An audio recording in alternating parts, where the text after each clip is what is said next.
Alrighty, I am back. If you guys are wondering why the last 5 videos have had me in the same clothes, it's not that I wear the same clothes every day for 5 days. It's that I'm doing this all in the same evening, a Monday evening, to crunch my amount of time that I'm spending going towards this to give me more time to do work on real estate. So, it's the same night. Anyways, I'm not a dirty hobo. I just am doing a lot of videos. So, I'm so excited to bring this one to you guys. This one's one of the coup de grace. This one's kind of like, knowing how to get the most out of the property. This one's kind of like what you can get out of the property. This one, I know I've mentioned it before, how you can get into real estate with absolutely no money. And this one is how you do that. This is the methods of financing and the methods of real estate and the creative finance that allows you to get into real estate with zero money. You can get it today. You are fresh out of high school, you can get into real estate. You don't have a penny to your name, you can get into real estate. Are you under the water?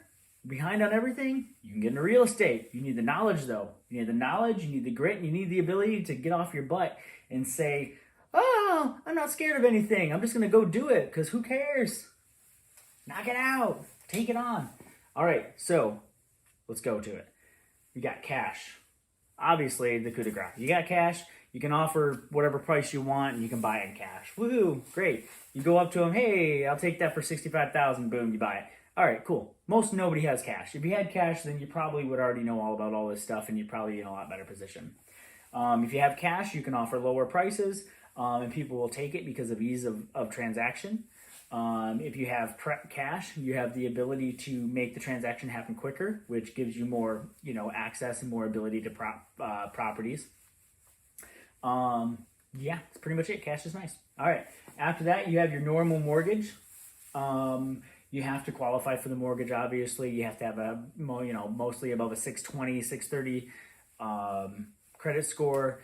Not too much debt to income ratio. You have to have so much of a history of credit and history of income. Pain in the butt.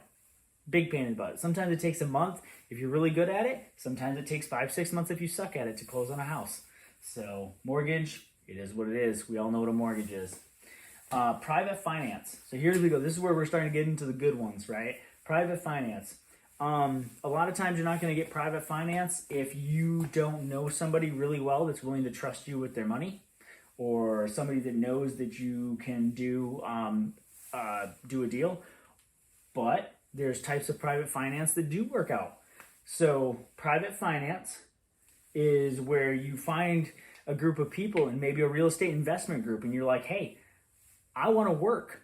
I got hands and I can swing a hammer. I want to work.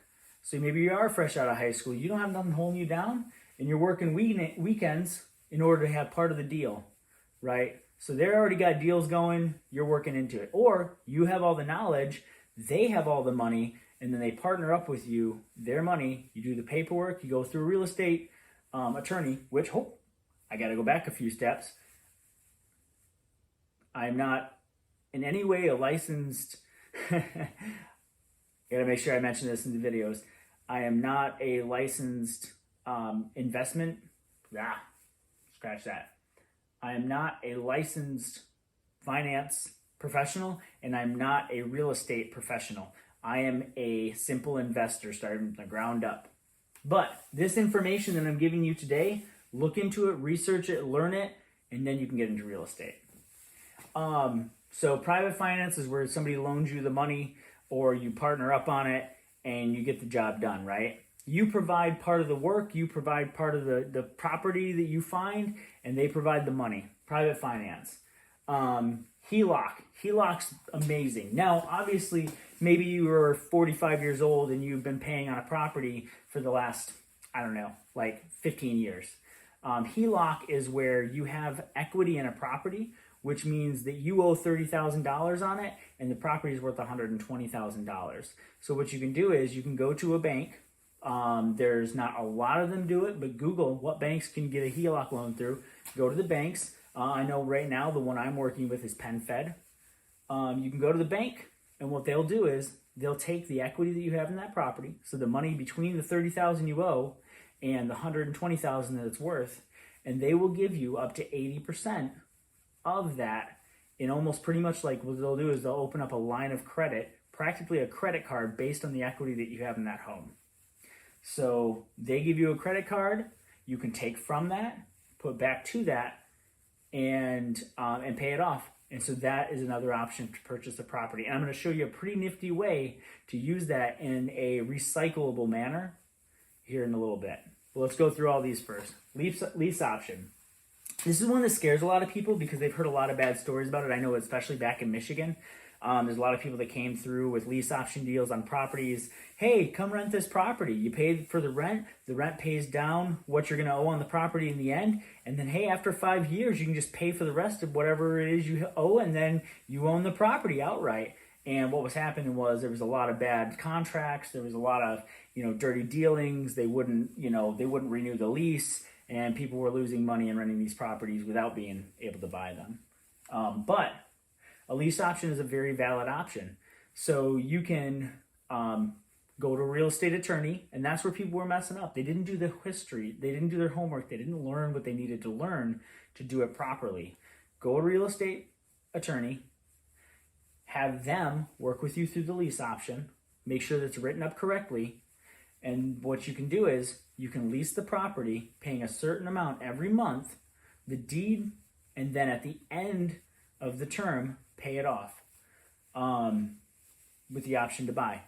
And so what you're pretty much doing is you're ending up using it almost like a lease. It's called a lease sandwich, where you lease it with the option to buy. The money you're putting towards it is paying down what you're going to owe on it at the end, and then you rent it out to a new renter, and you're making cash flow off the top of it while you're paying down the principal, preparing to buy that property. And you can do that with no money down if you work out a deal with the right person. Subject to is going to be something that you can use with someone who's in a position where they actually can't sell their property. Let's say they owe $95,000 on the property and it's not in shape, it's not in the right shape, or the market dropped and they're under the water, right? So they owe $95,000 on it. They can only get anyone to want to buy it for like $65,000, $70,000, and that's not going to be enough to pay off the mortgage. So they can't sell the property, or they got to be able to come up with that $15,000, and that's not possible. So they're stuck in these positions. And so these are the options that I use to buy people's properties. And some people say, well, you searched out these people that were behind on taxes, and you searched out these people that couldn't pay their mortgages, and you searched out these people that didn't have the money to fix up their house to rent it out or fix it up to sell it enough to get out of that mortgage. You searched them out on purpose because you wanted to lowball them an offer. You want to offer them $60,000 and take their property for nothing. And that's not the case. That's not the case at all. The truth of the matter is I know creative finance, and I know enough in order to help them out and put them in a better position in life. So subject to is one of those situations where you can draw up a contract, you can take over the mortgage payments, take them out of that bad situation, take over the mortgage payments, and then at the end of that period, actually not at the end of the period, they relinquish the deed to you. The contract states that you continually make the payments on the mortgage, what they couldn't afford to begin with, what they couldn't afford to flip the property maybe, and then you take over those payments and pretty much take possession of the property and finish paying it off for them. You can do a mixture of things. You can give them some cash on top. You can, different things. But yeah, subject to. Now, here's where those laws come into effect. Sometimes it gets a little bit sketchy in there, right? This is the deal. Subject to, scary. Subject to, there's things you can get in trouble with and you can get the owner in trouble with. But there's also many ways of getting around that and out of it if you have the right knowledge base, depending on your state and your local laws. So this is something you're going to have to learn a lot more about. This is the one that you really want to study up on before you actually try to do something like that, or talk to a real estate attorney. 100% talk to a real estate attorney. There's different things like subject to insurance that'll help you with that. There's different lease options that you can draw up. There's contracts, and because what happens is, actually, there's a lot of different ways to take care of it, but what I'll tell you happens is there's something called a due on sale clause, which states that if somebody has a mortgage with a property, if they sell that property and transfer that deed, which they can, that the bank has the right to require or to pretty much like call that mortgage, and they can say, hey, we want all our money back right now because you sold the property. So the mortgage company doesn't actually restrict you from selling the property. The mortgage company just has the right to require all their money back to them right now if you do sell that property, and that's called the due on sales clause. So there's a lot of things you got to learn when you're working with that in order to write the contract up correctly, and in order to keep them out of trouble and you out of trouble when you do a subject to. So to dig into it. It's an option, but it's something you got to know more about. Owner finance. So owner finance is a little bit of the opposite position of subject to. Subject to is where they own so much on their mortgage that they can't afford to get out of that property. Owner finance is a situation where you're going to use where the person may not owe anything on their property, but maybe they just can't get what they wanted to get out of that property. So with subject to, you can take over the mortgage without having any money down, way of not having to pay any money out of pocket. HELOC, no money out of pocket. Private finance, no money out of pocket. These are all options to have no money out of pocket. Lease option agreement, another option to have no money out of pocket by doing a lease sandwich. And so now we're going into owner finance. So what owner finance is? Owner finance is where somebody owns a house outright. Let's say they're a little bit of a story here. They're 68 years old. They're moving towards retirement. They're gonna have Social Security. Let's say their Social Security is $800 a month, $900 a month, depending on what they paid in. They're gonna have their $900 a month, but that's not quite enough when you're moving into retirement. But maybe they got a small retirement, but it's not enough. They got 40 years that they got to live on what they got coming in. They don't want to, they go to say, well, you know what? Let's sell our big house. It's worth $140,000. Let's sell it, and we will get a smaller property, and we'll take that money. We'll put it towards our retirement. So they go to sell their property, but hey, this is Michigan. Things change. Real estate prices go down, and they look into it, and they can only get about $90,000 out of it, $100,000, $110,000. And they're like, no, we want our $140,000. We know it's worth $140,000. We paid, $120,000 for it when we bought it. We don't owe anything on it. We want our $140,000, but we can't get it. So what you can do is you can go to them, have a contract written up. They sell you the property. You go through a real estate attorney. The property gets deeded to you, and you do that on a seller finance, where they then become the bank. Now, the beauty in this whole situation is this, and this is a wonderful, amazing thing. So you would have paid on we'll just bring it back to an $85,000 property because I know those numbers better. On an $85,000 property, you would have been paying $90 in principal and about $120 to $100 in interest. So you're paying a few $100. Well, again, you're paying about $230, $40 a month in interest in interest and principal on that property. Now you're paying the taxes and insurance on top of that. So now you're up to about $400 or $500 for that property, right? And with owner finance, you say, hey, so instead of me paying all that interest to the bank, let me pay you more. Let me buy the property for $120. Let me buy the property for the full $85. I buy the property for the $85. I give you the price you want. Everybody else is offering you $60, $65. I'm going to give you the $85. You give me the terms I want.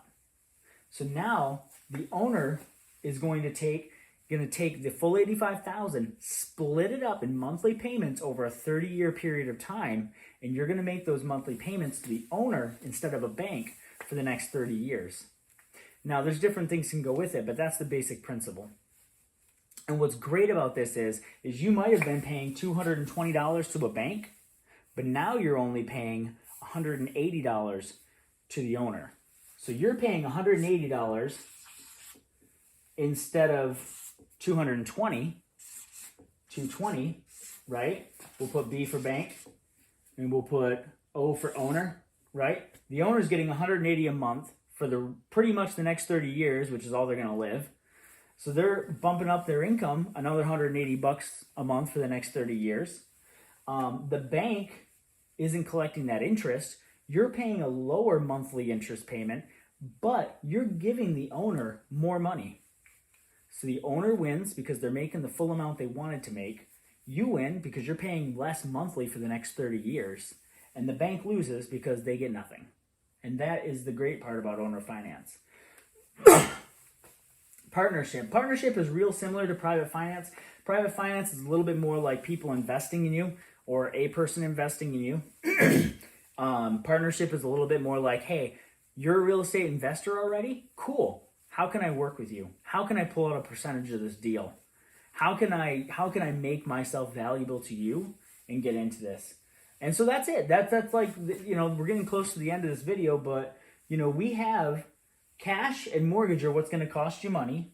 You got private finance, doesn't cost you. HELOC, it's a mortgage, but you can get into it without costing you money. Lease option, subject to, where you're going to be paying those mortgage payments, but you don't have to put any money down. Owner finance, no money down, and you're making that monthly payment that's less than to a bank. And then a partnership where you're finding a real estate investor and you're just saying, hey, I want to partner with you. I want to get into real estate and I want to benefit you and you can benefit me. I'm willing to work hard. So those are the different ways in which you can finance real estate without having any money. Now, I'm going to get into something a little bit crazier. We're going to start pulling off a little dealio, which is what I want to do, which is called, heck, I don't know if there's a name for it, but hey, it's where you can combine some of these situations, right? Like I don't have a problem doing subject to, owner finance, private finance. So currently I've done private finance and I'm moving into the HELOC zone, right? So here's what we got. This is the really cool part. All these things are cool because it's ways that you can buy tons of real estate without having any money involved. But here's the really cool part, right? So let's say you do get a property, just like we've done. You buy it for $74,000. It's worth, or you buy it for $85,000. It's worth $160,000. When you get done with it, you got $90,000 sitting in this property, right?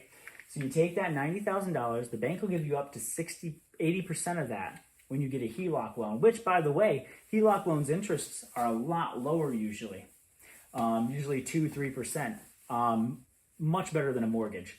And then also HELOCs, you get locked in for about a 10-year period where you can borrow from and put back to that HELOC loan. And here's the great part about it. So HELOC, I can go to a bank at any time and say, hey, I want 40 grand, and they hand me 40 grand. Cool. That's what a HELOC is. Once you get approved for that loan, you can pull it out at any time for anything. It doesn't have to be for real estate. It can be to pay off all your credit card debt. I don't recommend it. Get into real estate, make the HELOC make you money. So HELOC, you go to the bank, you say, hey, I found a deal, $60,000, 2,000 square foot house. I offered them cash, so they took it. So you got $60,000, right? You just bought a house for $60,000. Whoop-titty-woo-da-day. Hello. So you bought it for $60,000, right? You use the HELOC. Now you're in debt $60,000 more. You do your entire flip, right? You fix the property up. You make it worth $140,000. So you got $60,000, $140,000, 60.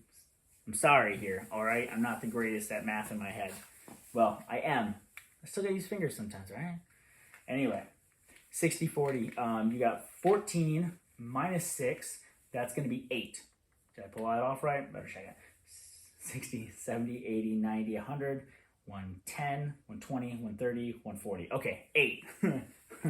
Anyways, so you got $80,000. They'll give you up to, anyway, you got $80,000 now that is equity in this property. So you bought the property. We'll put a P over it for the property you bought. You bought the property for 60. You fixed it up. Now it's worth 140, right? The property is worth $140,000. You own it free and clear except for what you owe on your HELOC, which is on your other property. So you bought the property for 60. You now have a $140,000 property, which you can put a mortgage on. So you take the mortgage, you put a cash out refinance it into a mortgage. You put a mortgage on the property for $60,000, right? You mortgage the property for $60,000. You still have that low margin. You still have a lot of equity in that property, But now there's a mortgage on it. Now you're making payments of $420 a month, right? Payments of $420 a month to a bank, just like if you would have bought it in a regular mortgage. But now you can use that $60,000 that you pulled out of that cash out mortgage. They give you the $60,000 because you mortgaged the property. You put it at the HELOC. The HELOC gets zeroed out. So now the HELOC is zeroed out, and you have the HELOC back to zero, locked and loaded, reset, ready to buy another property for $50,000, $40,000, $60,000, $70,000. And you can do it over and over and over again, depending on your situation and your ability to get mortgages. But the fact of the matter is you can do it over and over and over again until you run out of the limitation. And so practically what you did was you took something you had money in, one flip.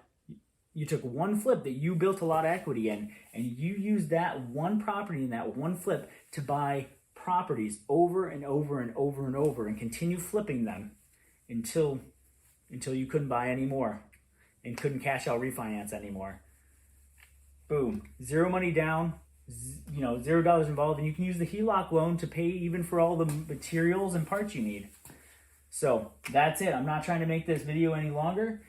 There are many ways in which you can bundle some of these deals together and get all crazy and creative with it to make them work together or work apart, draw up different contracts, talk to a real estate attorney, and you can really almost do anything you can imagine if you write it up correctly and if the state laws give you the ability to. So that's all I have for this one. It's exciting. I hope you guys got a very beginner's idea on how well this can work without needing any money to get involved. And yeah, I think it's exciting. I hope you found it exciting. All right. Have a good one.